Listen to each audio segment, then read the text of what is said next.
Howdy.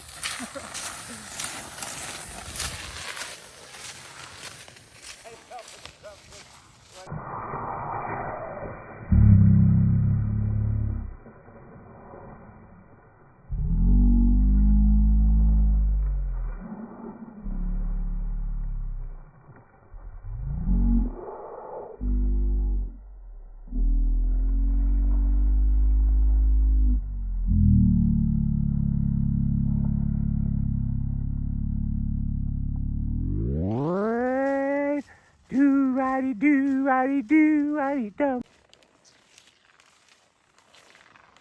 So we're looking at V1, level 1 for a pass here.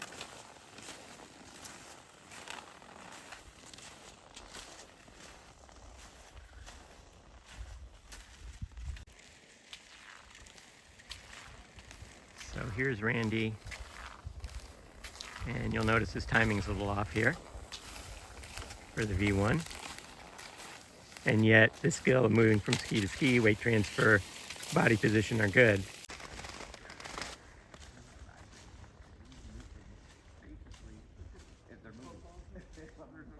So we're looking at a pass at level 1 here. Ready? So we're looking at a pass for level 2 in the V1. And some of this is going to have to do with versatility.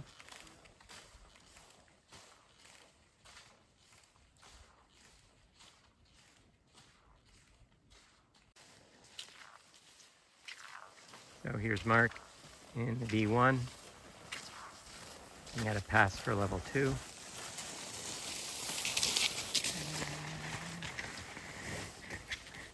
The skier's able to switch sides. And they might have only one way of skiing it. And here's Julie. Again, we're looking at a pass for level 2. Right, sorry, that's V2. I mean, level 1 pass. Level 2 pass into V1. There we go. And let's see if she switches sides here. Nope. So we're looking here at a level 3 V1. So we're seeing more dynamism. We're seeing a quicker tempo. We're seeing a steeper pitch here as well. Nice, Randy. So here we see Julie attacking the hill at a level 3 pass. And you can see she's adapting to the terrain with a quicker tempo.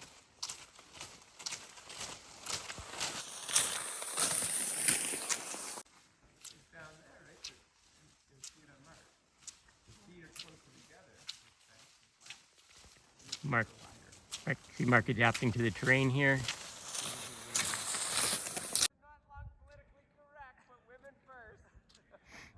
So we're looking at V2 interpretation at level 1. What does a V2 look like for level 1 skiers?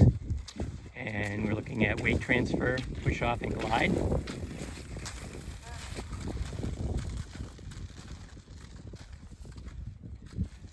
little transition there.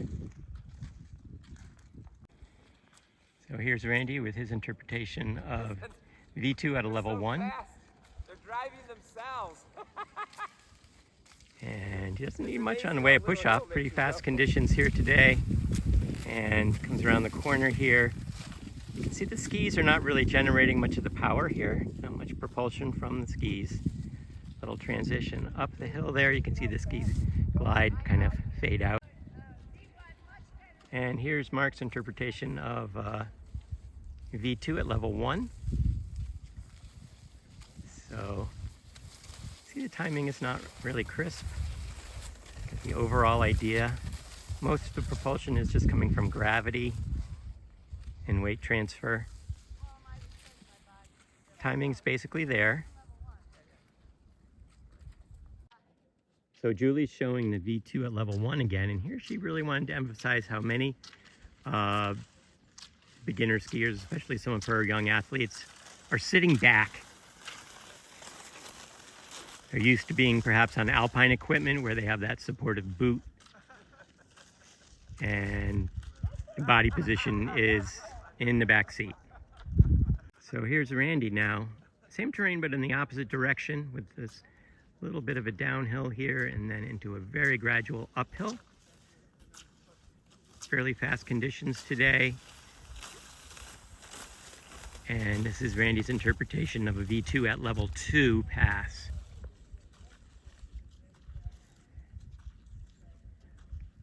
As you can see here, he's more balanced over the ski, spending more time with the center of mass over the base of support. And here comes Mark with his interpretation of V2 at level 2. He's not super dynamic, but he is certainly smoother than he was at a level 1. Coming around the corner there. And he's showing some, effort going up the hill with the V2. You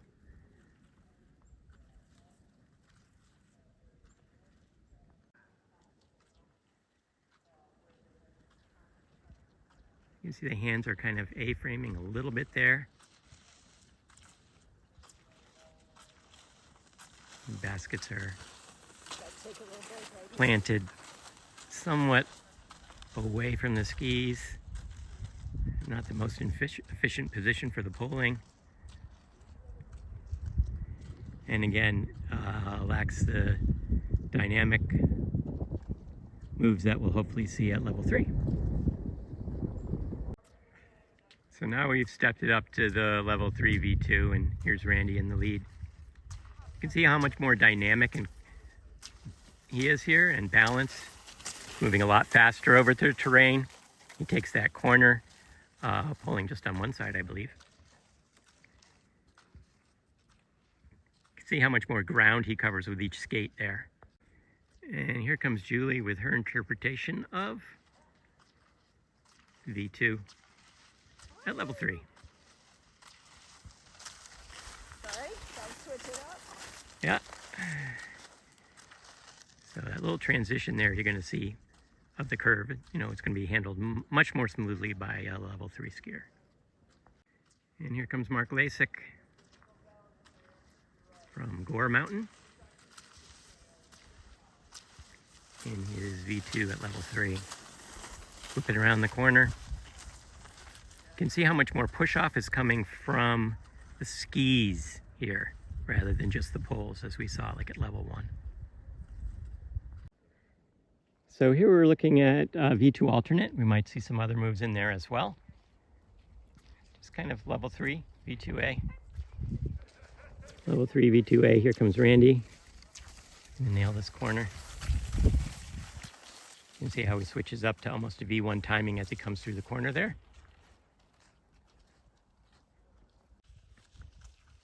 So here we're looking at V2 at demo pace. I can get it out. You can see him pick up speed there.